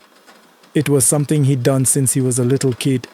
A joke that started when he was about 8 years old and decided that was how cool people said goodbye. Every time he did it, something in my chest did something complicated. I watched him disappear down that dirt road and then I drove on. I finished my delivery in Kingsport by midday. Office equipment for a regional distributor, standard drop-off. The dispatcher on site was a heavy-set man named Terence who had worked there for over 20 years. He helped me with the paperwork and we drank bad coffee together while 2 guys offloaded the trailer. Normal Tuesday stuff. But I kept checking my phone. Nothing from Daniel, no service. I expected that. Still, I didn't like it. By 2 in the afternoon, I was parked in the lot with nothing to do until my 4 o'clock pickup, and the silence from Daniel was starting to work on me the way a loose filling works on your tongue, Terence noticed. You look like a man who's got something weighing on him, he said. I didn't plan to tell him anything, but I did. I told him about dropping Daniel at that unmarked road, about the rusted mailbox, about the valley I couldn't see the bottom of. I described where it was. Terence set his coffee cup down slowly. That valley, he said. You talking about the one with the rock outcropping at the top of the ridge, shaped a little like a fist pointing at the sky? I didn't see any rock, I said, but maybe. Why? He looked at me for a long moment, then he said, people around here have a name for that settlement. They call it the Hollow. Been there maybe 15, 20 years. Started as some kind of back to the land group. Religious or quasi-religious, nobody's totally sure. They're not Amish, not any church anyone recognizes. They keep entirely to themselves, people who've had dealings with them. Contractors who've done work in the area, mail carriers, that kind of person. They all say the same thing. There's something not right about that place. There have been a couple of missing person reports connected to that valley over the years. Nobody was ever charged with anything. Cases went cold. I was already standing up. "Go," Terence said. "Don't wait." He said it with enough conviction that I didn't ask any more questions. I shook his hand and went to the truck. I was pulling out of the lot when I heard him calling after me. He jogged over and held something out through the window. It was a small silver medal on a chain. St. Christopher, patron of travelers. He said his daughter had given it to him when he started the job, but that he'd been meaning to pass it along to someone who needed it more. "Bring your boy home," he said. I put the medal around my neck and drove. The 2 hours back felt like something out of a fever dream. I called Daniel's phone 15 times, straight to voicemail each time, which meant either no service or the phone was off. I tried to stay calm and practical. I reminded myself that he was a grown man and probably fine. The logical part of my brain went through it methodically and found no firm reason to panic. The rest of my brain was not listening to the logical part. I hit the unmarked road just before 5:30. The sun was still up but getting low, and the light had gone from gold to something thinner and more amber. I turned down the dirt road with my headlights on, and the truck easing through the ruts as carefully as I could manage. The trees on both sides were thick enough to block most of the remaining sky. I drove slower than I wanted to because the road kept narrowing, and I was already calculating how I'd turn around if it got too tight. After about 3/4 of a mile, the trees opened up and I could see the settlement. It was bigger than I'd expected, maybe 30 structures in total. A mix of old farmhouses, prefab buildings, and what looked like converted outbuildings. No street lights, no paved surfaces, but there were people. I could see movement between the houses, figures walking unhurriedly in the blue dusk. Nobody came toward the truck. Nobody waved. They watched. I parked where the road widened slightly and got out. I had a flashlight in the tire iron from behind my seat, the same one I've carried for 12 years. I don't know what I intended to do with it. Probably nothing, but it felt better in my hand than not. A woman came toward me from between two houses. She was older. Late 60s, maybe 70, with grey hair pulled back and a plain dark dress. Her expression wasn't hostile exactly, but it wasn't warm either. It was the face of someone who had learned to show nothing. "Looking for my son," I said. "He came here this afternoon to see someone named Iris." The woman studied me for a moment. "Daniel," she said. Not a question. "Yes." "He's fine. He's with us. I'd like to see him. He's in the middle of something." "I'm sure he is," I said. "I'd still like to see him." She looked at me a long moment more, then said, "Come." She led me through the settlement. People stopped what they were doing and watched as we passed. I counted maybe 40 people in total, ranging from young children to elderly. Everyone was quiet. No music, no laughter, no televisions or radios that I could hear. The only sounds were footsteps in the dirt, and from somewhere ahead of me, low voices murmuring in unison, rhythmic like a recitation. The woman led me to the largest structure in the settlement. A long, low-ceilinged building that might once have been a barn. The murmuring was coming from inside. She opened the door and I followed her in. The interior had been transformed. The walls were hung with cloth in deep reds and greens. Candles burned on every available surface. Maybe 100 of them, maybe more. And the air was thick with smoke and the smell of something sweet and slightly medicinal that I couldn't name. About 20 people sat in rows on wooden benches, facing a raised platform at the far end of the room. On the platform stood a man. He was maybe 50, lean and very still, with long silver-streaked hair and the kind of face that people call striking. All planes and angles deeply lined. He wore ordinary clothes, jeans and a dark shirt, but held himself with the posture of someone who had never questioned for a single day of his life that people would look at him when he spoke. He was reading from a leather-bound book in a low, unhurried voice in what sounded like a mix of English and something else I couldn't identify. In the front row, I saw Daniel. He was sitting upright, his hands resting open in his lap, his eyes fixed on the man on the platform. His face was perfectly still.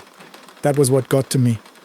The stillness of it. Daniel is not a still person. He gestures when he talks. He taps his foot. He turns his head at sounds. The boy sitting in that front row looked like my son the way a photograph looks like a person. Beside him sat a young woman in a white dress. She had dark hair and an attractive face, and she was watching the man on the platform with the same fixed attention as Daniel. She did not look at me when I came in. I walked directly to the front row. "Daniel," I said quietly. He turned slowly, like someone surfacing from deep water. He looked at me with a polite incomprehension, and then recognition came into his eyes in stages. First that he knew me, then who I was, then something like alarm as his surroundings came back into focus for him. "Dad?" His voice was thick. "What are you... When did you get here?" "Right now, let's go." The man on the platform had stopped reading. The room was completely silent. I could feel everyone watching, but I kept my eyes on Daniel. "I can't leave yet," Daniel said, but uncertainly. "We're in the middle of something." "Daniel." I put my hand on his arm. "Look at me, really look at me." He did. Whatever he saw on my face, it worked. He blinked twice and then stood up. The young woman, Iris, grabbed his other arm. She said his name in a low, urgent voice. Her face was the first genuinely emotional face I'd seen in that room, and the emotion was not distress. It was something closer to calculation, the expression of someone whose plan is not going the way it was designed to. The man on the platform spoke. I don't know what he said. It wasn't in English. Two men near the door moved toward me. I held up the tire iron. I'm not proud of this. I want to be clear that I was not looking to hurt anyone. But I was also not leaving that building without my son. "I'm taking him," I said, loudly, "to the room. He is not a member of this community. He drove here today with me. He is my son, and he is 20 years old, and he has not consented to whatever is happening in this room. I am taking him now, and if anyone tries to stop me, we are going to have a very serious problem." Dead silence. The man on the platform spoke again. The two men near the door stopped where they were. I put my hand on Daniel's back and walked him out of the building. He was unsteady on his feet, and I kept hold of him. Outside in the night air, he took a long, slow breath like someone who'd been in a stuffy room for too long. He said my name once, quietly, and then didn't say anything else. We walked through the settlement. The people who had been watching before had come back outside, and they stood in the dark on both sides of the path. Nobody moved to stop us. But as we passed the last house, I heard a door open behind me, and when I glanced back, I saw the man with the silver-streaked hair standing in a doorway watching us go. He had the leather-bound book under his arm. He was not angry. His expression was one of mild inconvenience, the way a chess player looks when an opponent makes an unexpected move. Not panic, just recalibration. It was the most unsettling thing I saw all night. We got to the truck. I got Daniel in the passenger seat and locked the doors. My hands were shaking slightly as I started the engine. I did a 12-point turn on that narrow road and pointed the truck back toward the tree line, and then I drove. Daniel sat with his head against the window for the first mile. Then he said, "What was in that tea?" "What tea?" "Iris made me tea when I got there. Herbal," she said. "It tasted like honey and something bitter underneath." "I don't know," I said, "but I think that's where your afternoon went." He was quiet for a while. Then, "I don't remember most of it. I remember getting out of the truck this morning. I remember the road going down into the trees. I remember Iris at the door of a house. Then it's like static, like trying to remember a dream." "It's all right," I said. "I'm sorry, Dad." "Don't be sorry. Just be here." He slept before we hit the highway. I drove for 2 hours with the St. Christopher medal resting against my collarbone and the windows down, and the night air coming in clean and cool, and I thought about Carolyn, the way I often do when something big has just happened and I have no one to tell it to. I thought about how I'd promised her I wouldn't let the boy fall. I went back to Kingsport the following week and found Terrence at the distribution center. I gave him back the medal and tried to give him $50 along with it. He refused the money but accepted the medal, and we shook hands for a long time. I filed a report with the county sheriff's office. A deputy took it down politely and said they'd look into it. I've called twice since then to follow up. The first time they said the case was under review. The second time I was told there was insufficient evidence to pursue any charges, as Daniel hadn't been physically harmed and had accompanied the woman known as Iris voluntarily. I didn't push it further. I'm not sure what I expected. Daniel finished his associate's degree in December and transferred to a 4-year program in Nashville. He doesn't talk about that day much. Once, maybe 2 months after it happened, He asked me why I'd come back for him, and I told him what I've always believed, that there is no version of any day in my life where I leave my son behind. He nodded and looked out the window for a while. The dirt road is still there, the rusted mailbox is still there. I've driven past the turnoff 3 times since then on work runs, each time in daylight, each time without stopping, and each time feeling that same dead stillness coming up from the valley below the tree line. I don't know what they do in that hollow exactly. I don't know how many people have gone down that road and not come back out. I don't know if what I felt that night was genuine danger or a father's fear running hot, and I'm not sure the distinction matters. What I know is this: I have 2 more years on the road, God willing. I have a son who is studying in Nashville and calls me every Sunday. I have a St. Christopher medal that I now keep on my dash instead of around my neck, because I figure a traveler's saint belongs out where he can see the road. And I have a promise I made in a November rain, standing at my wife's grave, that I have so far managed to keep. That's enough. That's more than enough. Dead Miles. Submitted to the Dark Highways podcast community. I've been driving long haul for going on 14 years now. When I first found this community, I must have listened to 40 episodes back to back during a single run from Memphis down to the Gulf Coast. Something about hearing other drivers talk, really talk, not that shallow CB radio chatter, made me feel less like I was disappearing into the asphalt. So I figured I owed something back. I've been sitting on this story for almost 2 years, and I think it's finally time to put it out there. My name doesn't matter. What matters is the route and what happened on it, and what I found waiting for me when I got there. I grew up in a small town in eastern Tennessee, the kind of place where everybody knows your business and nobody forgets your mistakes. I was the oldest of 3 boys, and my father drove trucks his whole life until his knees gave out. When I was 17, he let me ride with him for a full week. Pittsburgh to Phoenix and back. And that was it for me. I was done with school, done with that town, done with standing still. I didn't become a driver right away. Spent some years doing what young men do when they're trying to outrun themselves. Odd jobs, a stint on a fishing boat out of Biloxi, some time working pipeline in North Dakota that I don't talk about much. I drank too hard and too often. I made promises I had no business making. One of those promises involved a woman named Carla. Carla was sharp and funny and had this way of cutting right through whatever act you were putting on. We weren't right for each other. I knew that even then, if I'm being honest. But I was lonely and she was beautiful, and we burned hot for about 8 months before the whole thing turned toxic. By the time I finally got my CDL and a job with a regional carrier out of Knoxville, we had been apart for almost a year. That's when she called to tell me about our son. His name was Eli. She'd been raising him alone since she found out she was pregnant, not wanting anything from me, she said. Not wanting the complication of me. But he was 4 years old now and starting to ask questions. And she thought I had a right to know, even if she still didn't particularly want me involved. I tried. I want that on the record. I sent money every month. Not because anyone made me, but because it felt like the least I could do, which it was. I showed up twice for his birthday over the next few years. The first time went okay. The second time, Carla and I argued badly in front of him, and he cried, and I left feeling like the villain in a story I hadn't written. After that, communication basically died. She'd moved to a town I'd never heard of. A small community near the Oklahoma-Arkansas border, one of those places that exists mostly because a highway passes through it. She answered my messages less and less than not at all. But the money I sent cleared every month. Her account was active. That was the only signal I had that they were still there. The route came up on a Tuesday morning in March. My dispatcher sent me a load going from Kansas City down to a distribution center outside of Texarkana. When I pulled up the suggested route on my GPS, I sat there for a long moment staring at the screen. The town Carla had moved to, a place called Garner Falls, sat almost directly on my path. 6 miles off the main highway, according to the map. If I pushed it, I could make the detour and still deliver within my window.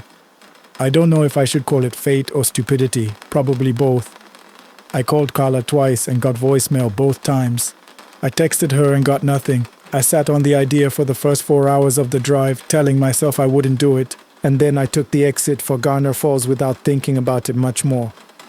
The road that led off the highway was unmarked at first.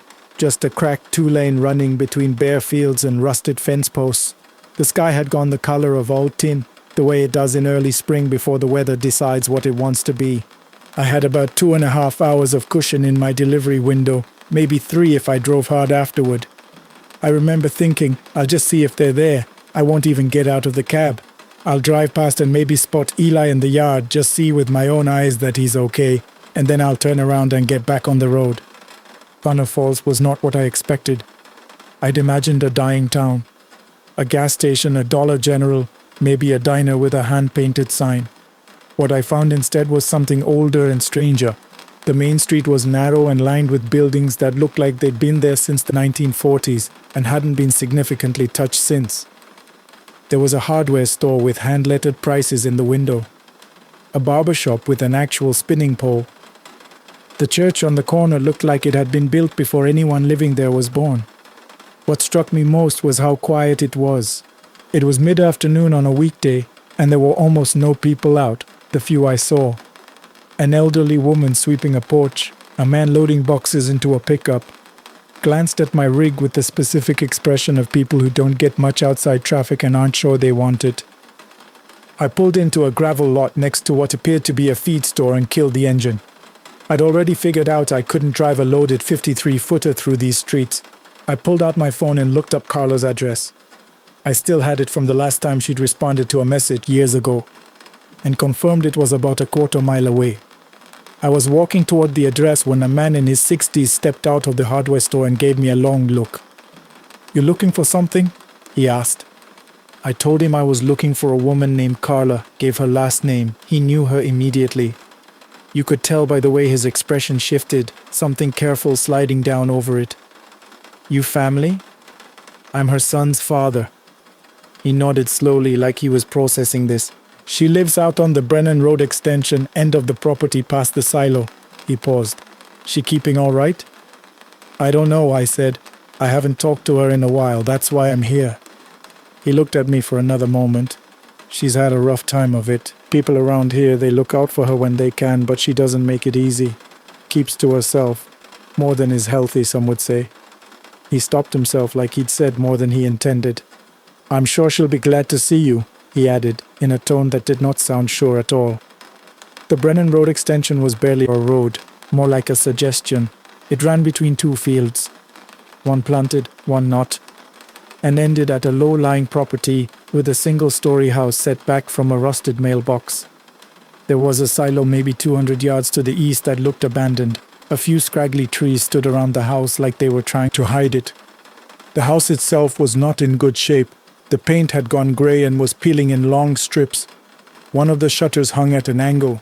The front yard held a broken plastic lawn chair, some scattered tools, and what looked like a child's bicycle missing its front wheel. I knocked on the door. Nothing. I knocked again and called out Carla's name. A curtain moved in the window beside the door. I could see movement behind it, but no one came. "Carla," I said, keeping my voice even. "It's Marcus. I'm not here to cause trouble. I just want to see Eli. I've been driving through and I thought I'd stop. Please." The curtain went still. Then from around the side of the house, a boy appeared. He was maybe 9 or 10, though small for it. Thin in the way that means not enough of the right food, not the wiry thinness of a kid who never sits still. He was wearing a school hoodie that was too big for him, and watching me with an expression that was more tired than curious. His eyes were dark and steady, like he'd learned to take stock of strangers carefully. I recognized myself in his face immediately. It was like seeing an old photograph. "Hey," I said, trying to keep my voice steady. "Are you Eli?" He didn't confirm it right away, just kept looking at me. "Who are you?" I crouched down so I wasn't looming over him. My throat was tight in a way I hadn't anticipated. "My name is Marcus. I knew your mom a long time ago. We knew each other before you were born." He studied me. "She's inside," he said finally. "She knows you're here. She's just deciding." That was a strange thing for a child to say. Deciding, not whether to answer the door. Deciding. "Okay," I said. "That's okay. I can wait." We stood there in the grey afternoon. The wind had picked up a little. Eli. And I was sure by then it was him. Crouched down and picked up a rock and turned it over in his hand without looking at it. She cries at night, he said quietly, still looking at the rock. Not every night, but a lot. I didn't know what to say to that. I said, I'm sorry to hear that. She says the house makes sound, but it doesn't. I've listened. He looked up at me. She's scared of something, I don't know what. She won't tell me. Before I could respond, the front door opened. Carla looked at me from the doorway for a long moment before she said anything.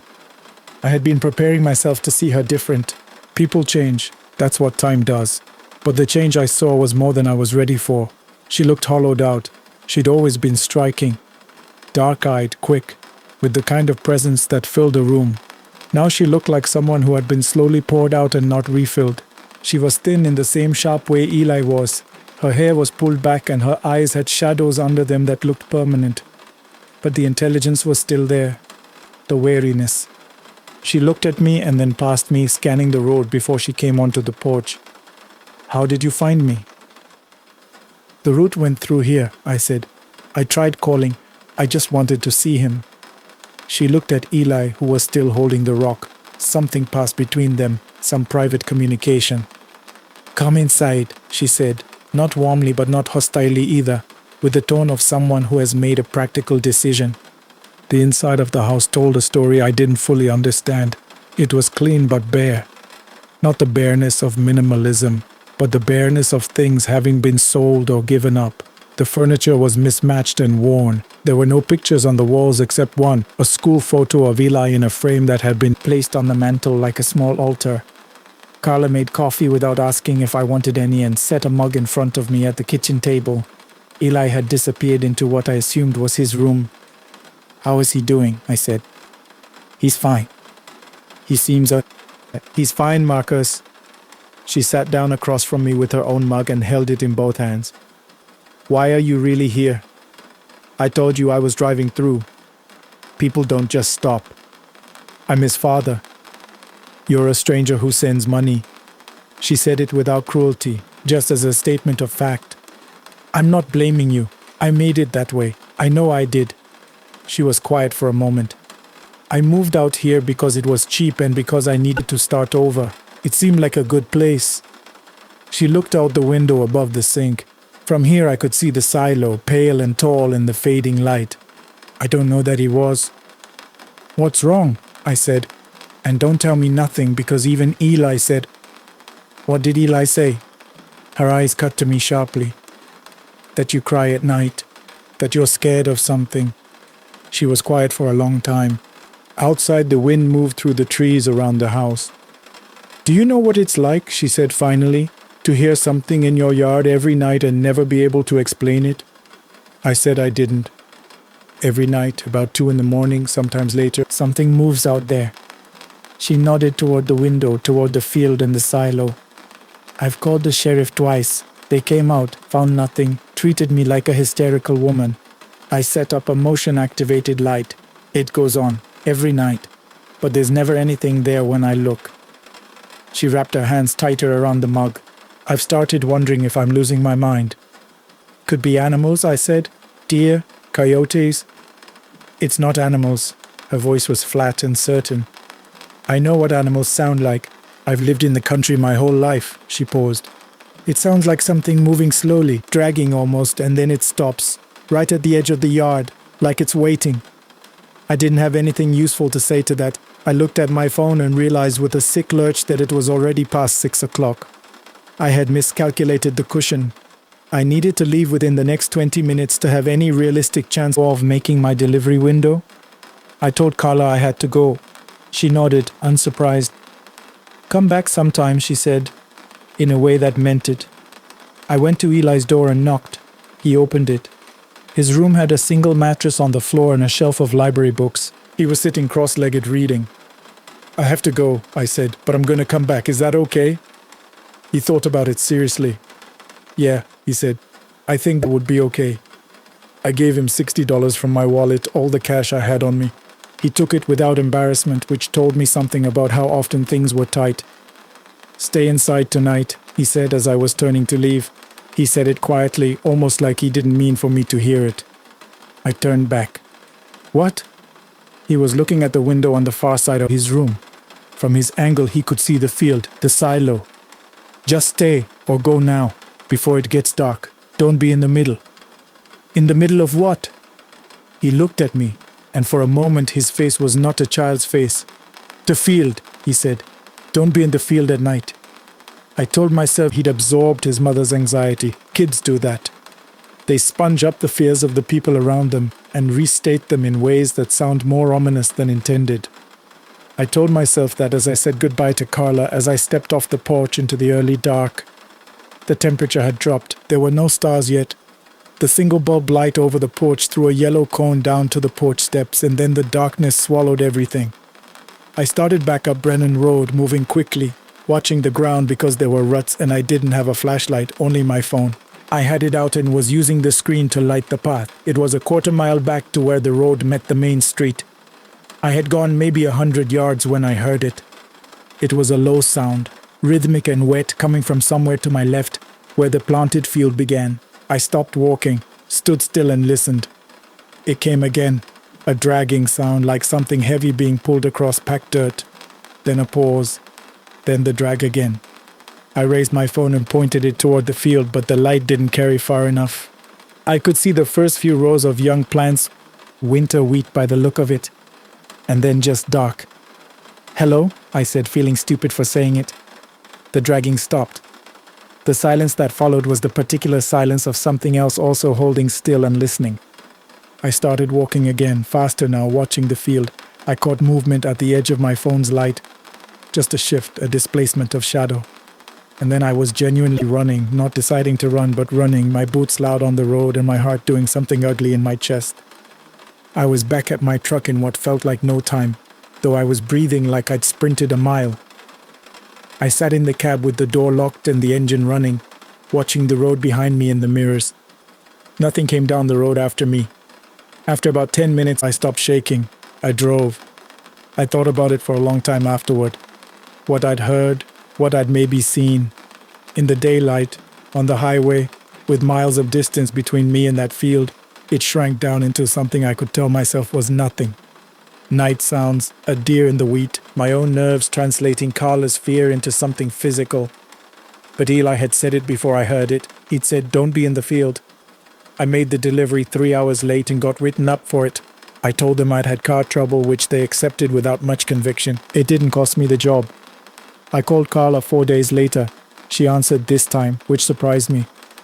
"How are you doing?" I asked. "Better," she said.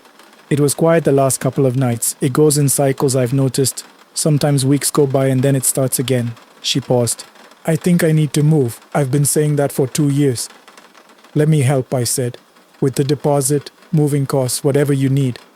She was quiet. "I'll think about it. I want to be more involved with Eli, with both of your lives, if you'll let me." A longer pause. "I'll think about that too." It was not a yes, but it was not the wall I'd been facing for years. Something had shifted, the way a door shifts when someone on the other side finally steps away from it. I've made 2 more trips to Garner Falls since then. The second time I helped Carla replace the broken shutter, and we ate dinner together for the first time. Eli, Carla, and me, around that bare kitchen table talking about nothing important in the careful way of people feeling out new territory. The third time, Eli showed me his library books and told me he wanted to be an engineer. Said it with a kind of fierceness that made my chest ache. She hasn't moved yet. Maybe she will, maybe she won't. But she's told me the sound has stopped. Whatever was in that field, or whatever she believed was in that field, has not come back. I haven't told her what I heard on that road. I don't know that I will. Some things you carry alone. That's part of this job, part of this life. What I know is this. I drove a route I'd driven 100 times, in a state I'd passed through without stopping, and I pulled off at an exit I told myself I wouldn't take, and on the other side of that exit was my son, telling me to be careful in a voice too old for his face. In this community, we talk a lot about the things we see on dark roads, the shapes at the edge of headlight range, the figures that don't move quite right. I don't know what was in the field that night. I won't pretend I do. But I know that the road brought me there for a reason, and that whatever was moving in the dark between those rows of winter wheat Whatever slow and patient thing was waiting at the edge of the yard. It never came past the edge, and I drove out before it did. Thanks for listening. Keep your eyes on the road, your mirrors clean, and your doors locked after dark. The last haul.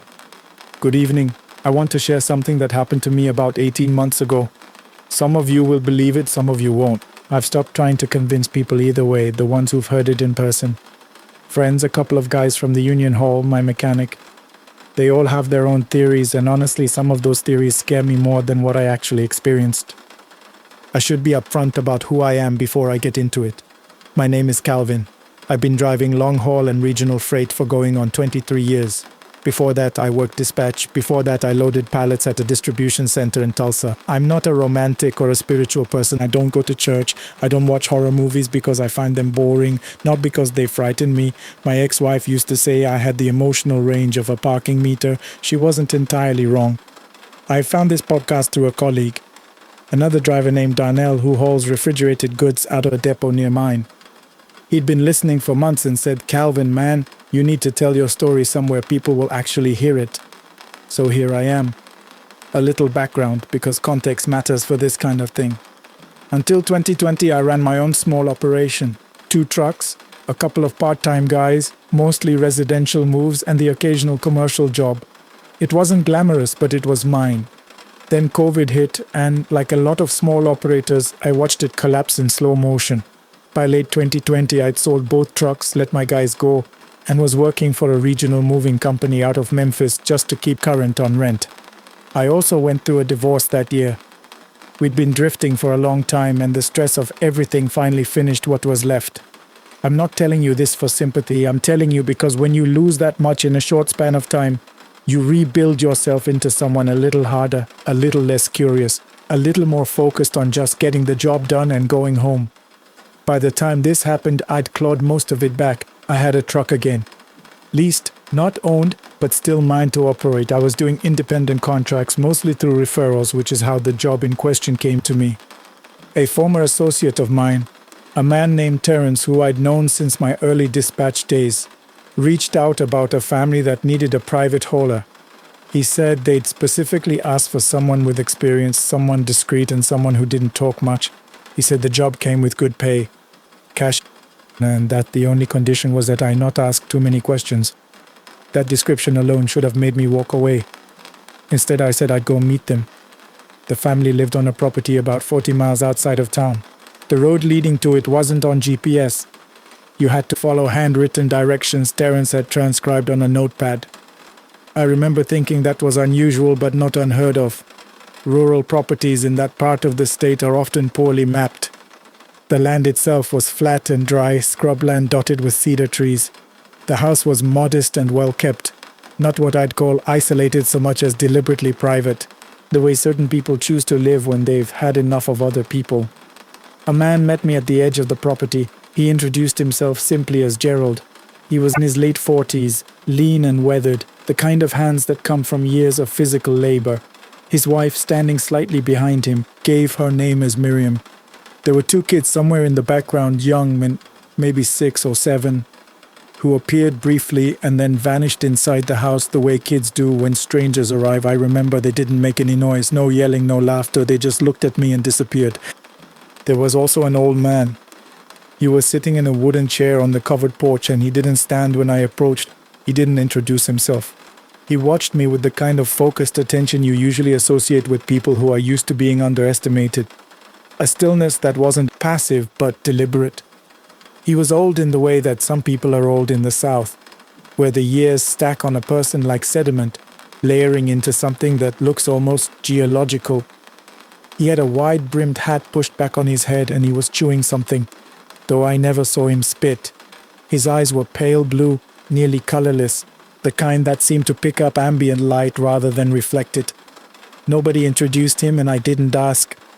Gerald walked me around to a storage shed at the back of the property and explained the job. There were 3 large crates that needed transport to a climate-controlled storage facility in the city, a drive of roughly 2.5 hours. The crates contained items of significant personal and historical value to his family.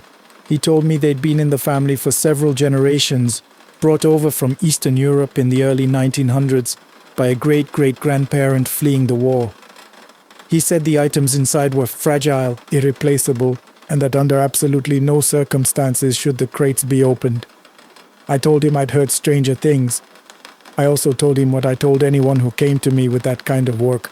I didn't haul anything illegal. I didn't care what the story was. If I got pulled over and something questionable was in my load, good intentions weren't going to help me. Gerald nodded like he'd expected this. He told me to wait and went inside. When he came back, the old man was with him. He walked slowly but not unsteadily. He came close enough that I could smell him. Pipe tobacco and something older underneath it like cedar or dry wood. He looked up at me and said very quietly, "Son, there is nothing in those crates that would interest law enforcement, you have my word on that. But I want you to hear me say it plainly, do not open them, not out of curiosity, not if you hear something, not for any reason. You drive, you deliver, you go home." He held eye contact for a bit longer than was comfortable, then turned and went back to the porch. I said I understood. The crates were large, roughly the dimensions of a wardrobe laid on its side, and heavy in that particular way that suggests density rather than size. We loaded the first two without incident, Gerald and I working in the fading afternoon light. The third was heavier than the others and had been reinforced with iron bolts along the seams of the lid, which I noted but didn't comment on. Once it was loaded, Gerald closed the roll door on my cargo box and told me the address. Before I climbed into the cab, he said, "If you hear anything unusual back there, don't stop. Just keep driving and call us." He handed me a business card with a handwritten number on the back. I took it. I didn't say anything. I started the truck and pulled out. For the first hour, everything was normal. The route took me along a state highway that runs through ranch country. Flat, two-lane, occasional oil pump jack silhouetted in the dusk. I had a country station on the radio. I ate a granola bar I'd left on the passenger seat. My mind was on nothing in particular, just the road and the light changing. Then I heard it. It started as something I could almost rationalize. A low rhythmic sound from the cargo box that could have been a loose strap or a piece of the load shifting with the road. I've hauled furniture, equipment, antiques, things move, things settle, that's normal. But it kept going, and it began to change. By the time the sun was fully gone and I was running on headlights, the sound had evolved from a shifting weight to something that had a more deliberate quality. It had a pace to it. 3 slow knocks, a pause, 3 more. I told myself it was nothing. I have been driving for 23 years. I have made that argument to myself exactly twice in my career. Once on a mountain pass in Colorado when weather closed in faster than forecast, and once that night. Both times I was lying to myself and I knew it. I pulled over at a wide gravel shoulder, grabbed my flashlight, and went to check the cargo. The roll door opened cleanly. I swept the interior with the flashlight. The 3 crates were exactly as I'd loaded them. Same positions, same orientations, nothing visibly displaced. I walked the length of the cargo box. I checked behind the crates, between them, under the wheel wells, nothing. No stowaways, no loose cargo, no obvious explanation. I stood there for a moment in the silence, listening. No sound now except wind across the scrubland and something distant. A coyote, probably. Or what I was trying to convince myself was a coyote. I closed the door and got back behind the wheel. 11 minutes later. I know because I looked at the dash clock. It started again. This time it wasn't knocking. It was something that I have spent 18 months trying to accurately describe and still fail at. The closest I can come is this. Imagine you took the sound of someone in distress, crying out, calling for help, and then slowed it down by a factor of about 3 and then put it through a room that was much too large for it. It had the shape of a human voice, but the resonance of something that had never been inside a building. It rose and then it peaked and then it trailed off, and in the trailing off there were syllables. I heard, "Let me." Just those 2 words. Or a sound that resolved into those 2 words the way a figure resolves out of fog. First you're seeing shapes, and then suddenly you're seeing a person.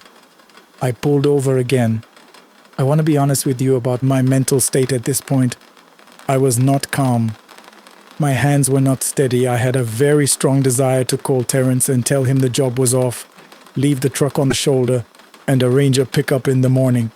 but I also had the irrational conviction that I needed to see the inside of that third crate. Not because I was brave, not because I was curious in any healthy sense. It was more like the feeling you get at the edge of a high place. Not a desire to jump, but a strange pull that you can't fully rationalize, like something in the physical world is exerting a claim on your attention. I got out. I went to the back. I opened the door. The third crate had moved. Not dramatically, maybe 8 or 10 inches closer to the roll door than it had been. The road had been flat and I hadn't taken any turns that would account for that kind of lateral movement. I stared at it. I put my hand on the lid. The iron bolts that reinforced the seams were cold, colder than the ambient temperature of the air around them, which was not a warm night but wasn't cold enough to explain what I was touching. There was also a smell.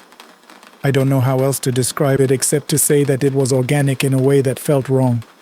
Not the straightforward rot of something dead, but something more complicated. Something that suggested a process still in motion.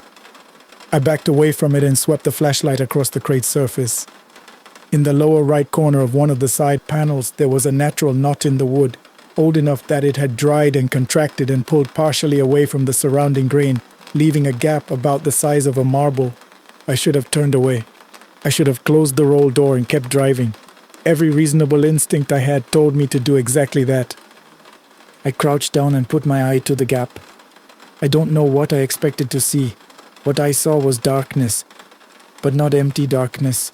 It was the kind of darkness that has something in it, a darker shape within dark. And then very slowly the darker shape moved, and I saw light. 2 small points of yellowish light close together, roughly where eyes would be if something were lying inside the crate looking out.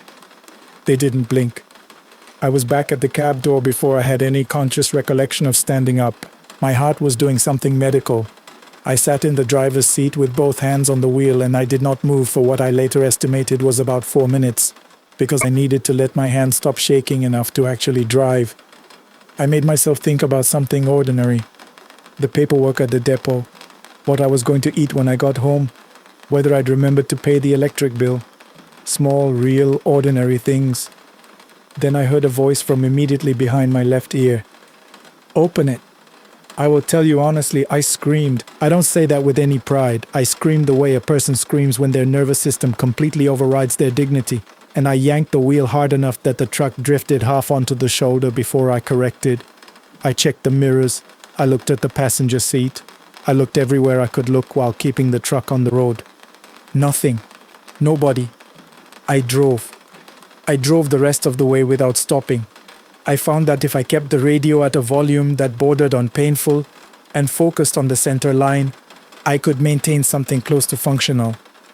I called the number on the business card and left a voicemail saying I was an hour out and everything was fine, because I was not going to tell anyone anything about what I'd seen or heard until I was in a well-lit place with other people present. The storage facility was in an industrial district near a rail yard. When I pulled in, there was already a man there waiting, stocky, grey jacket, cigarette. He introduced himself as Gary and said he was a cousin of Gerald's. He looked enough like Gerald that I believed him. He was calm and efficient and watched me with the particular attention of someone who is deciding whether to trust a person or not. "Any problems on the way?" he asked, looking at me rather than the truck. "Road was fine," I said. "Little slower going than I expected." He nodded. We opened the cargo box together. The 3 crates were there, in position. The third crate was back where it had been when I loaded it. Maybe 8 or 10 inches further from the door than where I'd seen it when I'd last checked. The seams were intact. The iron bolts were in place. There was no smell that I could detect. Though the air in the box had a quality to it I can't fully name, the way a room smells when it's been occupied and then emptied quickly. We unloaded together. When we slid the third crate out, I noticed the underside had a dark stain on it. Wet, tacky. I stepped over it. When Gary had gone inside with a handcart, I took my flashlight and looked at the floor of the cargo box. There was a smear about 2 feet long, dark in color, the consistency of something that had thickened in the cold. I cleaned it. I did not ask questions. I did not tell Gary what I'd seen or what I'd heard or what I'd smelled. He came back out, counted out my payment in cash, and told me to drive safe. I thanked him and left. 2 miles away, I pulled into the parking lot of a 24-hour gas station and sat in the truck for a long time. I've never been contacted by that family again. Terence says he lost touch with Gerald not long after, which he found unusual but didn't elaborate on. I've thought about those crates many times. I've thought about what might have been in them.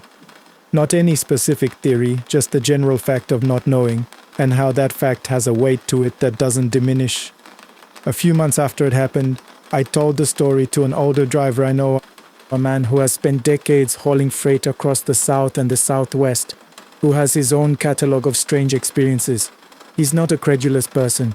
He listened without interrupting, which is unusual for him. When I finished, he was quiet for a moment. Then he said, "The bird." I hadn't told him about the bird. I'd gotten so focused on the crate that I'd almost forgotten to mention that at a certain point, when I'd been pulled over the second time, there had been a large dark bird sitting in a mesquite tree not 20 feet from the cargo box. A big bird. Bigger than a crow, too still for the wind to explain. It had looked at me. That's the only way I can put it. Not the generalized awareness of a bird that notices something moving near it. It looked at me the way a person looks at something they've been waiting to see. My friend nodded when I described it. Some families, he said, have a way of keeping an eye on things. He didn't say more and I didn't push him. I've thought about what he meant. I've thought about the old man on the porch with the colorless eyes and the tobacco smell and the way he looked at me like he was taking my measure. I don't have a theory and I'm not offering you one. What I have is this. Whatever was in those crates, it arrived at its destination. Whatever was watching to make sure it arrived intact, it was satisfied, and I came home. I tell this story because Darnell was right. It needed somewhere to go. Carrying it alone is its own kind of weight. If any of you have heard something like this, or know what I might have been transporting that night, I'd genuinely like to know. Not to revisit it, not to chase it, just to finally put a name to the thing and then close the door on it for good. Drive safe.